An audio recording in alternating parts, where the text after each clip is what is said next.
Boa tarde. A nossa aula de hoje corresponde à aula do dia 17/3 passada, tendo em vista toda a problemática da situação do coronavírus.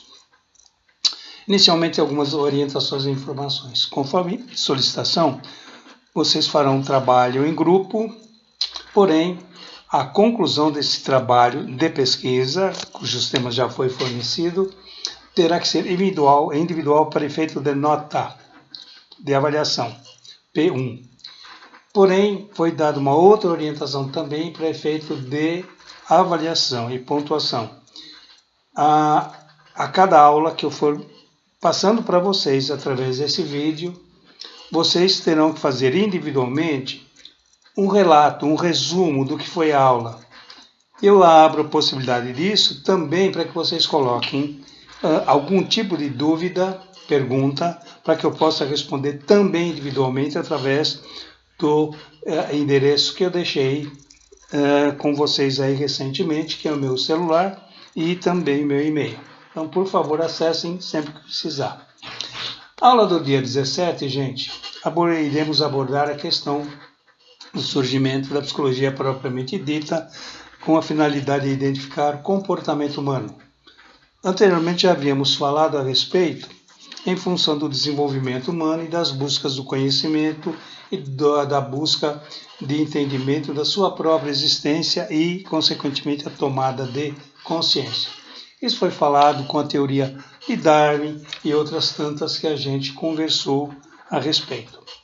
A busca do atendimento às necessidades básicas, de acordo com a teoria do Maslow, a hierarquia das necessidades, mas também alguns conceitos sobre como o homem foi se adaptando, deixando a vida de caçador-coletor para se tornar um cidadão ou alguém que vive em comunidade. A partir daí, estabelecer as regras, normas e padrões de comportamento, começou-se a entender a estrutura de uma sociedade humana.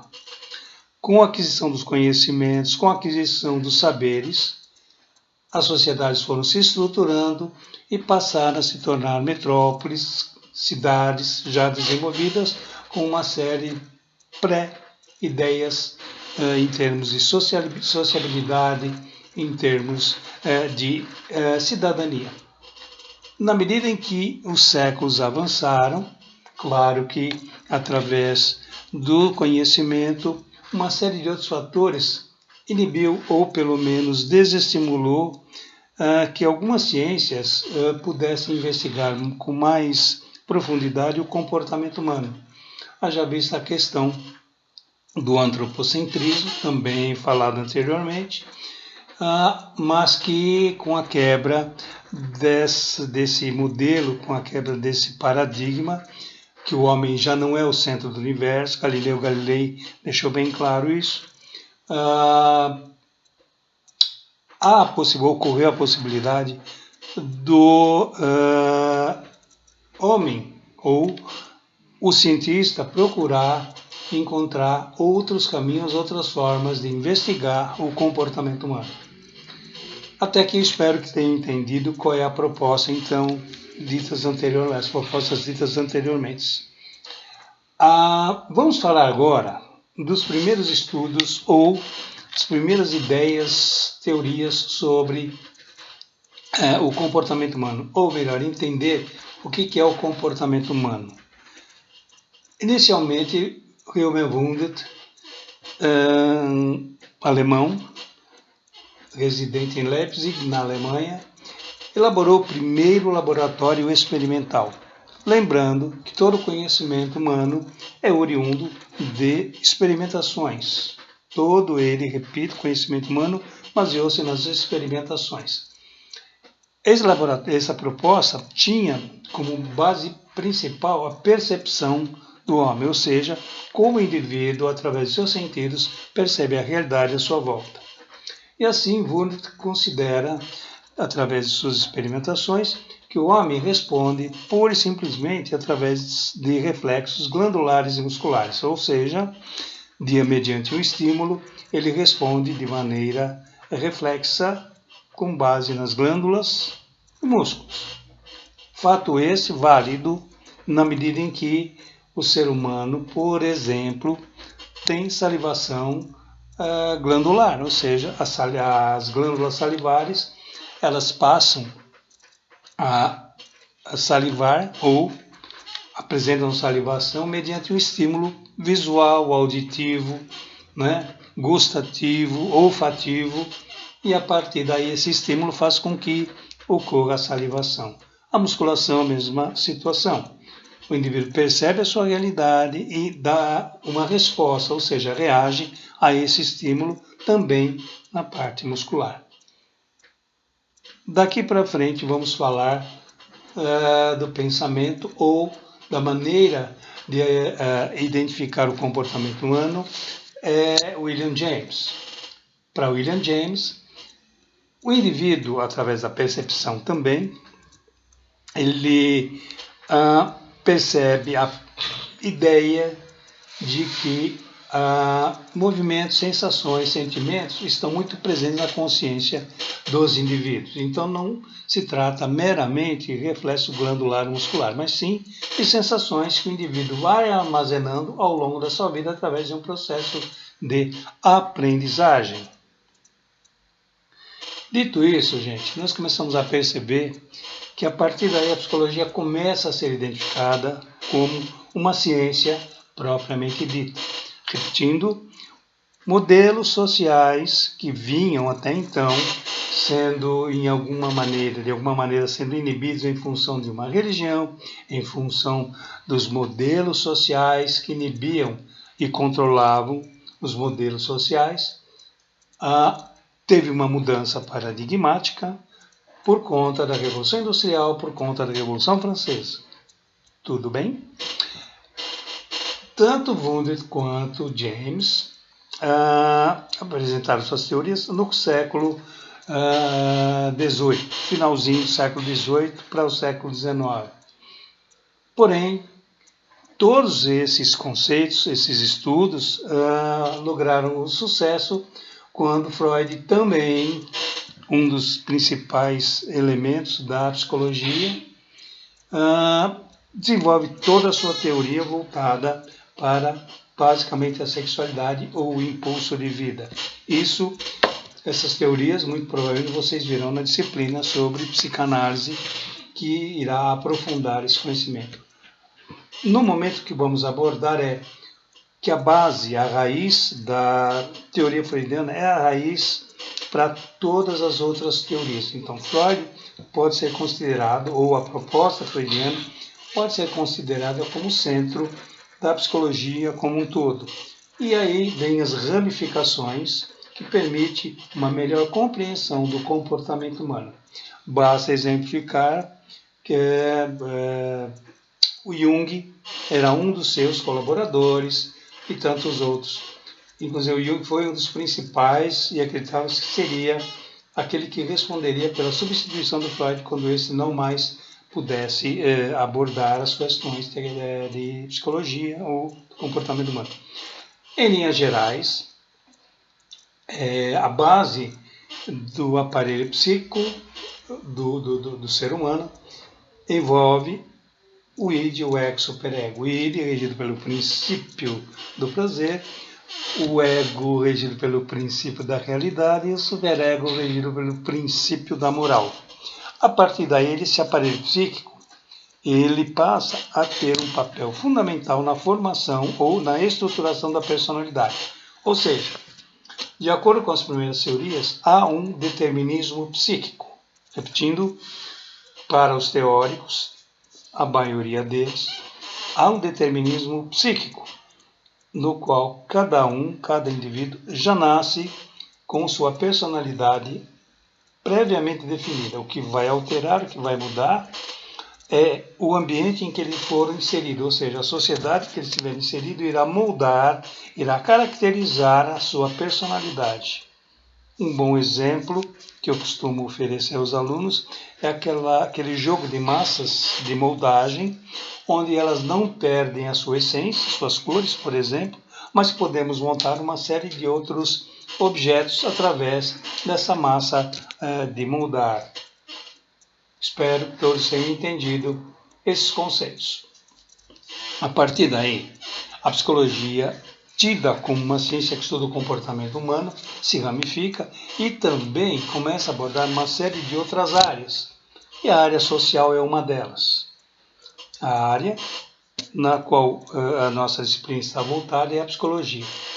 E, portanto, psicologia social abarca não só o indivíduo, né, individualmente, como o indivíduo inserido no contexto social, ou seja, o indivíduo que está voltado para viver em comunidade, viver com seus pares. E a partir daí, esse indivíduo ele deve respeitar, aceitar as regras, do contrário, vai receber alguma punição ou alguma represália. Portanto, a psicologia social procura entender os movimentos, as migrações, as atitudes, mesmo que sejam mínimas, mas há um estudo, é o indivíduo inserido nesse contexto social. Dito isto, nós podemos observar, por exemplo, o quanto é importante compreender nas mudanças como o ser humano evolui num sentido de melhorar a sua condição social. Vamos pegar alguns referenciais. Episódios que aconteceram na estrutura das sociedades humanas. Guerras mundiais, as duas guerras mudaram o comportamento em função de atrocidades, de situações que se apresentaram. Por exemplo, diz respeito ao Hitler e todo o seu genocídio com relação às raças que ele prejudicou. Ora, podemos observar também pequenos conflitos que envolvem ideologia, religião e outra situação que envolve o ser humano e a sua maneira de ser, agir e pensar. Então, repetindo, a psicologia social procura identificar o indivíduo não apenas as suas características pessoais, mas como essas características estão relacionadas com as questões sociais do qual cada indivíduo está inserido. Um outro dado importante para a gente poder pegar essa referência em termos de psicologia é a questão da educação. Dando já uma adiantada para as aulas seguintes, só para termos uma referência, a educação é estabelecida há muito tempo, seja ela de maneira sistemática ou assistemática. Se voltarmos nos bons tempos do homem caçador-coletor, apenas como ilustração, observamos que o conhecimento, a habilidade para construir ferramentas era passada de geração para geração.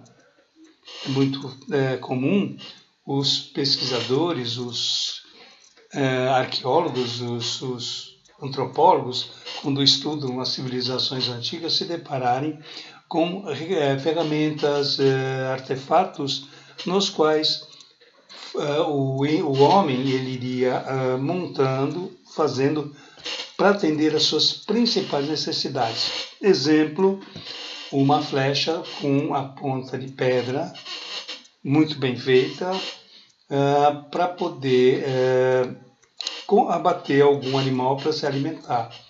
Ora, nós sabemos que com o passar do tempo, nas guerras, nos conflitos da Idade Média, essas flechas, que até então tinha como ideia a pedra, eram feitas já de metal.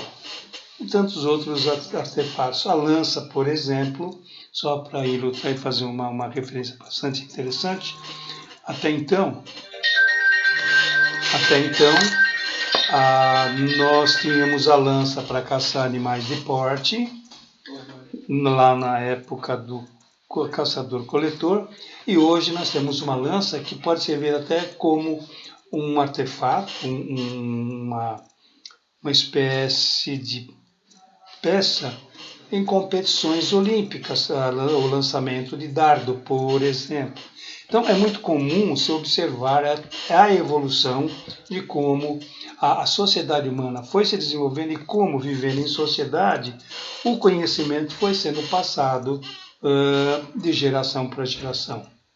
Se nós tivermos hoje, mais recentemente, nós vamos observar outros exemplos de como a sociedade ela busca esse conhecimento para atender suas principais necessidades.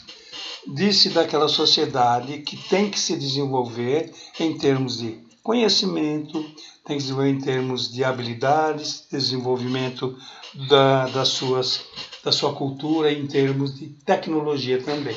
Vamos pegar um outro referencial, para exemplificar. Tribos indígenas. É muito comum no Brasil se dizer que as tribos indígenas estão paradas no tempo. E estão. Enquanto nós temos um computador, o indígena tem nada disso, vive em função daquilo que a mata, do que a natureza lhe provém.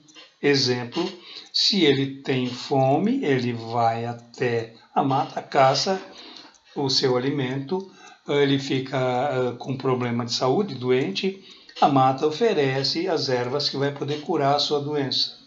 E ele vive numa condição relativamente atrasada de acordo com aquilo que se imagina numa sociedade considerada civilizada e avançada. Isso reflete um pouco do como as sociedades humanas mudaram. E é aí que entra a psicologia, claro, com a participação da sociologia, da antropologia também. Esse conjunto de ciências, essas áreas, cada um com a sua especificidade, consegue dar uma resposta às questões sobre como a sociedade se desenvolve. Creio também que, à medida que eu tenho essas informações, no presente momento eu posso projetá-las para um futuro. Ixi.